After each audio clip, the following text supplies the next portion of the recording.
Ito ang bayan ng Giginto sa lalawigan ng Bulacan. Parang normal lang ang lahat. Ngunit sa likod nito, aming natuklasan ang matitinding karaingan ng mga mamamayan.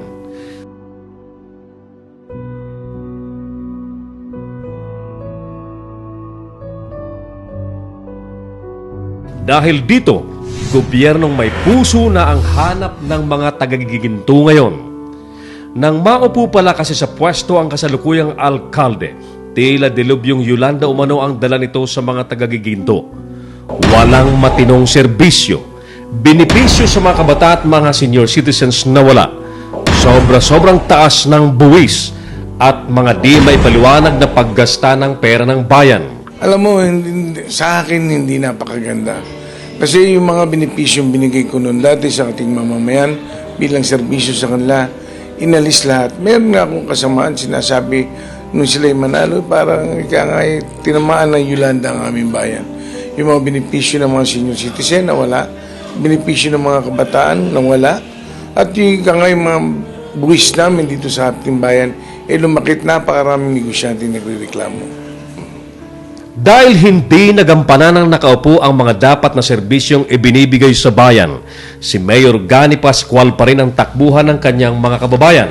Alam mo, kasi ngayon sinasabi nila wala silang napupuntahan, wala silang nahihingan ng tulong sa ating bayan. Ang katunayan, minsan nagbibiro ako rito sa lugar ko. Siguro makikita nyo, kung kayo nagpupunta, napakaraming tao humihingi ng tulong. Pag tinanong ko, bakit minsan nagbibiro ako, sabi ko, ang bahay ko hindi munisipyo, no? Pero sinasabi, paano po gagawin namin, Mayor? Wala kaming nalalapitan sa aming pamahalang bayan sa ating munisipyo. Kaya, dahil sa kagipitan, sila lumalapit sa akin, tumatakbo, humihingi ng tulong. Pero kahit pa paano, nabibigyan natin sila ng siguro konting tulong sa abot ng ating makakaya. Sa mga nangyayaring kapabayaan sa bayan ng nakaupo, ramdam ni Mayor Gani na nagising na ang kanyang mga kababayan na mali ang napagkatiwalaan noong 2013 local elections. Kasi ganito, mayroong pangyayari, ito totoo, no? Na pangyayari noong nakaraang eleksyon. Sabi ko nga, nagre-reklamo sila, yung mga senior citizen, nung mayroong ikang okasyon, napunta sila, may party, hindi sila nagandahan siguro. At nagpuntahan sila rito sa akin. At puro nagre-reklamo. Ito totoo. Nung magre-reklamo, sabi ko nga sa kanila, wag na po tayong magreklamo. Kasi una-una tapos na yan. Ang may kasalanan kung tutusin, tayo rin. Kaya sabi ko, imbis na kinuha natin yung tamang daan, kinuha natin yung 8 daan. Nagtawanan lang iba naman sabi, hindi po ako ganun, Mayor, hindi, pero merong na tinatamaan. Ako hindi sisti ko lang, dahil alam naman natin kung ano nangyari nung nakara-eleksyon. Minarapat din ni Mayor Gani na ilahad ang totoong kalalagayan ng pananalapi ng bayan nang siyang nakaupo upang di malin lang ang taong bayan. Alam mo, ganito ang istorya niyan. Tama sila siguro. Ngayon meron silang 36 milyones na pondo sinasabi nila. Ang nalulungkot ako, hindi nila kinukwento ang kabuuan. Nung ako'y umupo, ang binigay nila sa akin bilang turnover, isang styrofoam na susi, gawan susi. At sinabi nila, yan lang ang maitaturnover namin. Hindi ako nagreklamo. Pero ang hindi nila sinasabi, ano ang utang na iniwan nila. Nung sila'y umupo, nagbayad ako ng 17.5 million sa panlalawigan na hindi nila binayaran na share ng panlalawigan. Tapos meron silang utang na 13.5 sa ISEP na inutang nila, na yung utang nila dapat igawa nila ng isang slaughterhouse na hindi natapos, na itong aming pa-audit, nasa 2.5 million lang natatapos. Pero ang utang na nakuha nila is 13.5. Nung umalis kami sa gasolina, may utang sila, mahigit kumulang 1 milyon. Sa mga construction, sa mga supplier, ang utang nila may higit 5 milyon na aming binayaran. Doon sa NHA, nung umalis sila yung perlipat bahay na ginawa nila, umutang sila sa NHA na 10 million. Ayun, hindi rin naman nabayaran. Gusto mong total yung mga binabayaran namin, yung utang nila. At yan siguro utang na yan, naiwan lang nila. Pero ang hindi nila sinasabi, kaya kami nahirapan nung panahon namin, Ang ating pamahalaan is siyam na taong niloloko na mahigit na 40 milyon ang nakita namin na naloko sa ating bayan. Isipin mo yan, 40 milyon na siyam na taon sila nang nanakaw sa atin. Sino mananagot at sino sasagot noon? Ang ginagawa nung araw na hindi ko malaman kung wala silang kaalaman, ang first page na ibinayad ko, nagbayad ng isang negosyante o isang may-ari ng lupa ng 10,000 o 50,000 na ilagay natin. Ang ilalagay nila sa first page, 50,000, sa second page, 5,000. Yung 45,000 ang nanagot kami. Buti ko yun lang.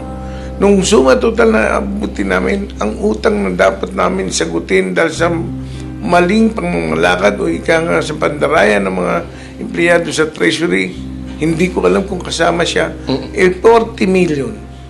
Kami ang nagdusa, kami ang nagsuffer lahat yan at ginawa natin ng pamamaraan. Dumating nga sa buhay namin na minsan kukulang kami dahil nagbabayad kami ng mga utang nila. Ang nangyayari, hindi ako naman banggitin sana. Nang inaabunuhan ko muna temporarily para makasweldo ng maayos ang mga empleyado. Binibintangan nila. Nung araw daw ang empleyado namin nagdidelay sweldo, hindi nangyari sa amin yan.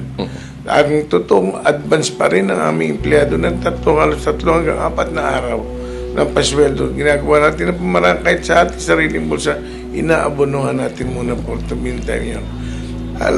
Tapos yung sinasabi nila, alam mo ito, natutuwa ako. Sinasabi nila, wala daw silang pera na upo, pero hindi totoo yun. 1 week na bago sila, nung sila makaupo, nagbayad sa kanilang NLEX ng 8 million. Dahil alam mo, sa pamumuno ko, yung nagalit sa akin na actually ang NLEX, may hinampo sa akin yan. Alam ko yun. Yung ginagawa nila ng pamaraan. Dahil ako ang nagpasimuno na magbayad ng NLEX sa lahat ng dinaanan ng highway nila mula sa Valenzuela hanggang sa Angeles. Kaya sila may tampo sa akin. Sabi, hindi raw ako mananalo, pero sa abuti ang bayad na dapat yata mahigit pa sa 20 million ang kanilang babayaran sa amin. Hindi ko malaman ba't nauwi sa 8 million. Ayaw namin tanggapin yung ino-offer nila. Dati gusto ko lahat kompleto. Sila tinanggap nila. Ito naman balita lang. Hindi ako pero sabi may bonus pa raw sila dahil tinanggap yung 8 million. Nakakalungkot yan. Dahil sila, ang galing nila magtugma-tugma o magtahid-tahid ng mga salita at napakagaling nila. Pero ayaw nilang ilabas ang katotohanan. Sabi ko, dapat may transparency. Ilabas ninyo katotohanan para malaman ng ating kababayan. Kami nakaupo kami, wala kami tinatago. Lahat sila maungkat nila ang ating munisipyo, ang ating kabambayan. Wala kami tinatago. Wala man sa pwesto, tuloy-tuloy na tumulong si Mayor Gani sa mga tagagiginto at ilan sa maraming kahilingan ay pabahay sa maralitang nasa tabing ilog. Una nga, nung isang araw lang na napunta kami dito sa may ilalim ng NLEX, napakarami palang squatter na nandun na nasa may gilid ng ilog. Ang inaano nila, kung maaari sana, magkaroon sila ng yung bahay na nasa safe na lugar. Sabi ko nga sa kanila, pag tayo binigyan nila ng pagkakataon, yan ang gagawa natin ng pamamaraan. Noong nakaraan, kung natatandaan yung dinaanan nyo dito sa aming lugar, puro squatter yan. At noong kapanahunan ko, hindi ako nagkakamali ng bilang, may 70 yung mga pabahay na ibinigay ko sa kanila na ngayon doon sila nakatira. Kaya hindi na sila squatter, meron na sila sariling pamamahay. Yan isa pa rin ang nasa ating plataforma, di gobyerno na bigyan ng magandang pabahay, maayos na pabahay itong mga nasa gilid ng ilog para pag dumarating yung panahon ng kabagyo, hindi natin sila inaalala at iniintindi. Dahil mga mamamayan mismo ang humiling kay Mayor Gani na muling sumabak para wakasan ang di maayos na kalalagayan ng giginto. Heto ang kanyang mga plano para sa bayan.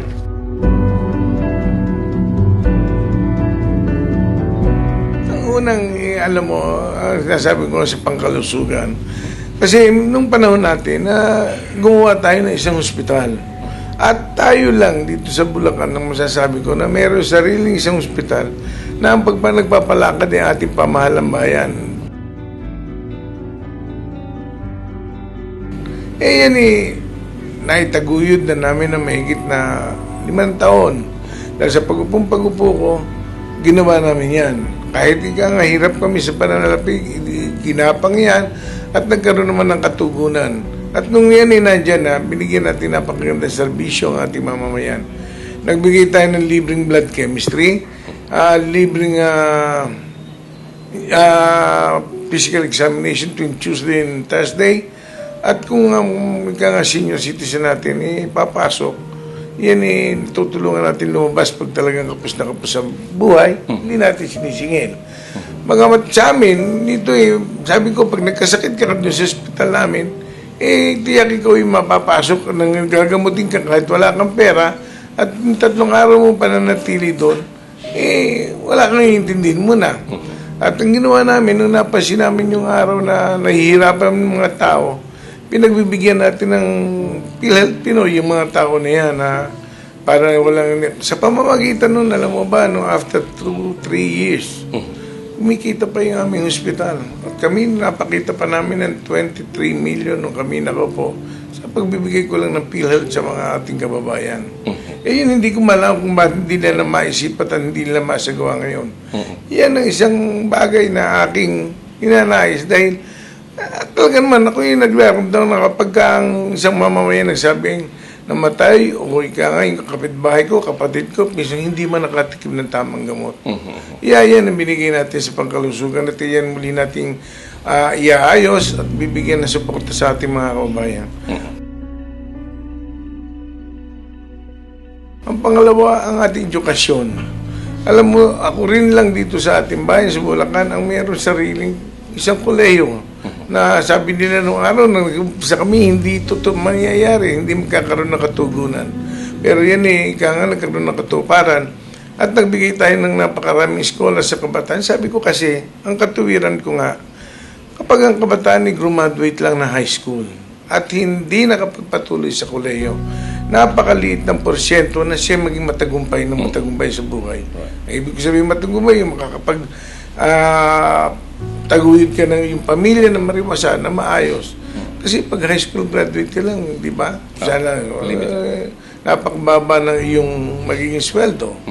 Kaya nga ako, pagpilitin natin na napakaliit lang naman ng aming populasyon dito at yung mga batang graduate ko, konti lang. Sabi ko, pagdating at graduate ng bata sa high school o ngayon grade 12, bata, di ba?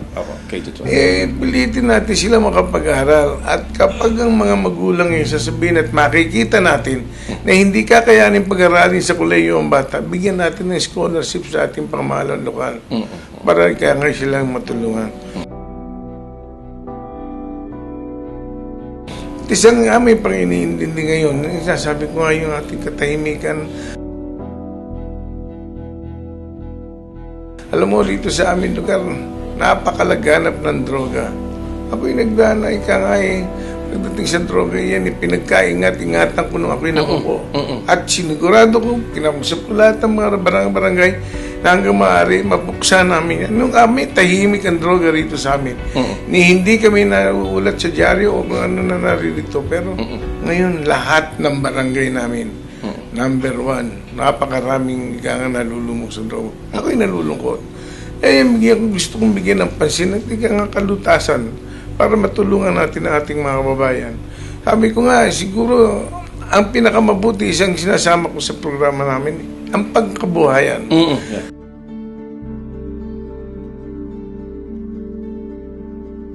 Alam mo, ako yung nagde-develop nag-aaya ako, nagde-develop ako ng lugar para ang mga negosyante pumasok dito.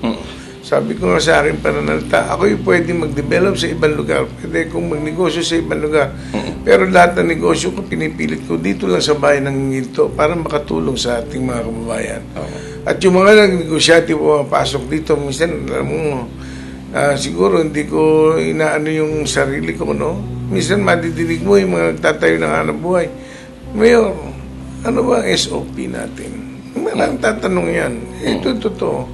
Sabi ko, wala ho kaming SOP. Kung gusto nyo magtayo ng pangkabuhayan o kabuhayan dito sa aming bayan, wala po kayo intindihin, iayos lang ninyo.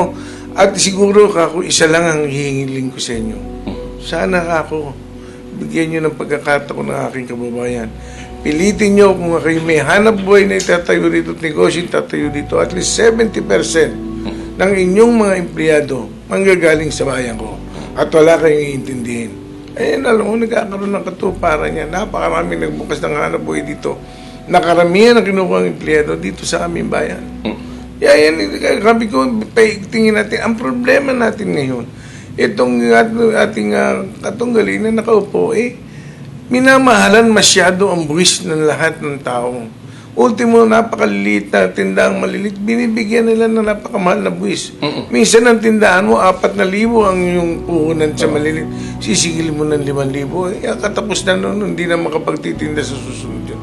Iyan iaayos muli natin. Bigyan natin ng pagkakataon, pati maliliit ng negosyo, na matulungan sila. Sabi ko nga, nung kami umupo, ang business, ang budget nilang, inaano lang, nasa 90 million. After 6 years na ako umalis, 270 million ang aming budget na nare-realize. Yan muli, siguro pag tayo natulungan, meron na naman ako dinidevelop na lugar, pag madoble yan, pag kami nanalong muli. Yun, ang isa kong hindi ko minsan na maintindihan, kasi ako ang aming pampublikong sementeryo, kung pupuntahan mo, hindi mo na naisin ng isang mahal mo sa buhay na yumaong, doon mahimlay. Bakit? Kasi napakapangit. Walang daan. Kung minsan may mga nichong bukas, hindi napakaganda. Siguro sabi ko, napapanahon na itong mga bagay-bagay natin, bigyan namin pansin. Kaya sabi ko, kung maaari maglagay tayo ng isang maayos na sementeryo, maglagay tayo nung natawag natin yung lagay ng mga buto, o kaya yung naglagay tayo parang incinerator na iayos natin, pagandahin natin, para ika nga, pag meron ka man yumaong na malapit sa buhay mo, ika nga, alam mo na malalagay siya sa maayos na lugar. Yung mga bagay-bagay, ang isang huling aming iniisip na hindi nagkaroon ng katuparan nung kami na po, yung bang special child. Napakaraming special child na hindi na bibigyan pansin. Napakahirap magpaalaga ng isang special child. Sabi ko, maglagay tayo isang eskwelahan dito sa isang eskwelahan para alagaan to, para mag-eskwelahan na may pagamutan, para alam mo naman yung mga bata na hindi mo alam kung anong mangyayari sa kanilang katayuan. Kaya nabibigyan muli natin pansin. Sabi ko nga, bigyan lang tayo ng pagkakataon muli, iaayos natin lahat ang kailangan natin kababayan. Tiniyak ni Mayor Gani na matutupad lahat ang kanyang mga programa at naibida niya ang kanyang kaibahan sa katunggali. Alam mo, alam na ng kababayan ko, nakapagsilbi na sila nakapagsilbi na kami. Nung panahon ko, masasabi ko, wala akong pinangako hindi ko natupad. At ako'y makakabatas noo na ni isang negosyante rito sa aming bayan, wala tayong hininga ng kahit papano. Ewan ko yung ating katunggali, siguro sila makakasagot niyan. Ayokong magsabi, pero tao na lang ang tanongin ninyo at sila ang sasagot niyan. Napakahirap na sagutin yan dahil kung pupurihin ko sarili ko, hindi ako nagagandahan. Ang gani may puso, ewan ko ang kalabang ko. Alam mo kasi, ang totoo niyan, sabi ko nga, ako naman simpleng tao lang din. Ako'y nagsimula maghanap buhay, siguro rin sa giginto. Dumating din naman sa buhay ko na ako'y alam mo kasi ang buhay ng tao, cycle lang yan. Minsan nasa babaw ka, minsan nasa ilalim ka. Dumating din naman sa buhay ko, nasa ilalim ako. Pero hindi ako bitaw sa paniniwala na ang Panginoon tutulungan ka. Dumating din yung panahon na dahil mga kaibigan ko, tinulungan ako. Nagtulong-tulong, hindi ako pinabayaan. Dahil siguro nakita rin naman nila kung paano tayo makisama noong araw, kung paano tayo pagkatiwalaan. Nakapagtayo tayo ng negosyo na pamamagitan ng kaibigan. At yan negosyo na yun, hindi ko akalain na uunlad na ganyan. At yan lahat ng negosyo na yun, dito natin nailagay sa giginto. At yan negosyo na yan, tinatanong ko rin na isang utang na loob sa aking mga kababayan, kaya naging matagumpay. Ako'y masasabi ko, may bonus na nga ako. Actually, naging mayor ako. Nung ako'y araw nasa ilalim, hindi ko akalain na ako'y magiging mayor para. Ngayon, nung At nung natanggal pa ang ako yung matalo sa pagkamayor, lalo pang umunlad ang kabuhayan ko. Eh sabi nga, nadinig ko isang araw, natatawa nga ako, sabi, yung ating ikang katungali, sabi niya ganun, nung matanggal sa pagkamayor, hindi namin malambat yung mama pa na yung mama, napakasarap naman pakinggan. Pero ang gusto niya siguro, ang iniisip ko, ang gusto niyang palabasin nun, may illegal ako. Pero ito ang masasabi ko, magamat ako yung nagiging matagumpay, wala akong masasabi na may illegal akong hanap buhay. Ang hanap buhay namin illegal, ang hanap buhay namin ay matino. Ewan ko sila. Dahil legal ang mga negosyo ni Mayor Gani, pinagpapala ang kanyang kabuhayan. Isa dito ang RIS Industrial Complex na maraming tagagiginto ang nabigyan ng trabaho.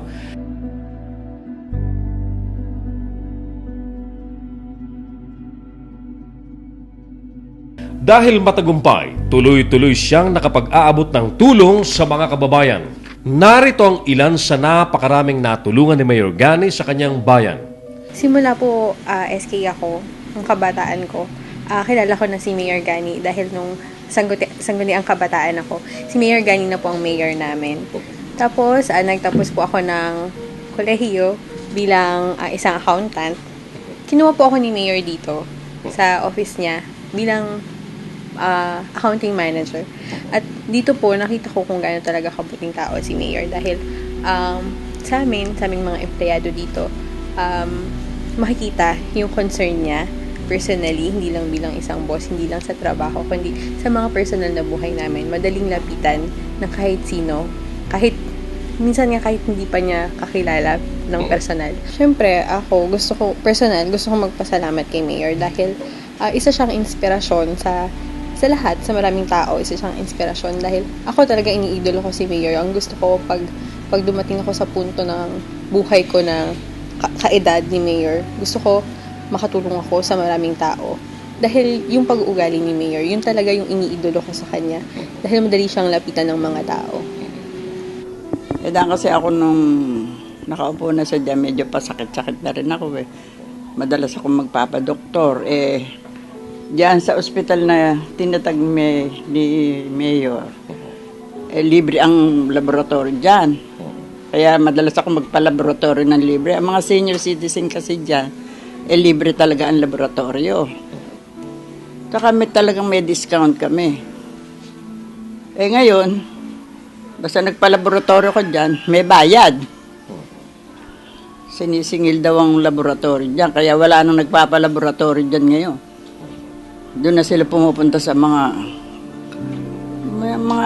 ospital na kamukha dito sa amin, meron sa Balagtas na Polycare. Doon, marami nagpapalaboratory doon.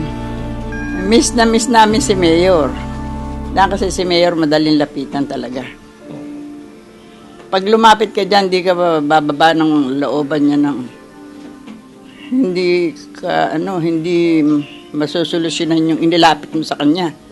Ganon. Ayan nga, kung sakali at lalo na ako, biyuda na ako. Pagka kulang ng pinansyal, lapit ka dyan. Hindi ka mabibigo. Matutulungan ka niya. Lalo na nung nakaupo siya. Kahit nga hindi siya nakaupo pag nagpunta ka dyan bukas palad pa rin siya sa mga senior citizen. Sa aming mga matatanda, gano'n. Ang masasabi ko lang, dinadasal namin, buong pamilya, na manalo siya. Dahil kailangan na talaga siya ng giginto. Yun lang ang masasabi ko sa kanya. Miss namin siya. Dahil sa malawakang vote buying umano nung nakarang eleksyon, hindi totoong damdamin ng tagagiginto ang nanaig. Narito ang mensahe ni Mayor Gani Pascual na walang ibang iniisip kundi ang mapaglingkuran ang taong bayan. Una-una, nais kong duktungan yung sinabi mo na bumaha ang pera. Nadinig ko, nung nakaraan sila'y nag-caucus, sabi nila, ang aming daw katunggali, ang kanilang katunggali, kami, hindi nagko-caucus. Hindi nag-house to house. At hindi nila malaman kung ano ang gagawin. Pero ang sabi nila, siguro ang gagawin po niyan, pagdating ng eleksyon, babayaran kayong lahat. Payag pa kayo noon, sabi niya. Una, wala naman sumasagot. Pangalawa, nung pinilit niya, sabi yung mga tao niya sasabihin, hindi. Pero ang totoo nun, kami natatawa at natutuwa dahil natatakot siya sa sarili niyang multo. Ang totoo niya na mag-iikot ka dito sa ating bayan eh. Ang magsasabing sino gumawa ng kalokohan ng pamimili sa ating bayan, sa ating mamamayan, eh sila. At siya ang nagsimula niyan dito. Eh ngayon, natatakot siya sa multo niya, mamimili daw. Hindi ako. Ganon. At ayoko sabihin, binibili ko ang tao. Hindi ko binibili ang tao. Siguro kung ako may iboboto ng tao dahil tinulungan ko sila. Eh sila ang tanongin ninyo. Sa akin po mga kababayan, sabi ko nga ang kwenta ko, kung kayo bibigyan ng 1,000, sa 3 taon niya 1,000 na yan, nasa 90 centimos lang araw-araw. Yung mga benepisyong binibigay namin, may mga ID po tayo na binigay sa inyo para tulong sa inyo. Kung kayo magkakasakit, may tulong ko kayo mamiramin. Kung kayo ikaw mga anak, mayroon kayong tulong sa amin magagaling kung membro namin kayo. Nagbibigay kami idea, ito yung panghabang buhay. Paano nila tutumbasan yan? Alam naman ng mga tao dito sa amin, may pag ginawa at sinabi ko, yan tutuparin ko. At yan kahit kailan wala akong nasira sa sinabi ko sa aking kababayan. Alam ko na alam nila kung anong nagawa ko at kung anong nagawa ng ating katunggali. Sa amin lang, wala kaming paninira sinasabi sa kanila. Kung sila lang ang nagbabansag ng paninira, sumasagot lang kami kuminsan. Kaya kayo na po bahala. Sana po pagsulat nyo, pagpunta kayo sa presinto, paghawak nyo na po yung ballpen nyo, magdasal kayo, pag-aralan nyo mabuti kung sino ang dapat at makatutulong sa inyo. Yun lang po. Maraming salamat.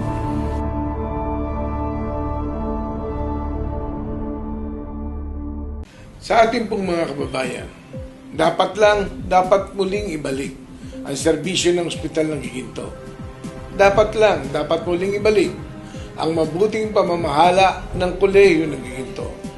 Dapat muling ibalik ang tamang serbisyo sa mga mamamayan, lalo na sa senior citizens. Dapat muli nating buksan ang tanggapan ng punong bayan para sa ordinaryong mamamayan. Ito po ang inyong lingkod, Mayor Isagani Pascual, para sa gobyernong may puso.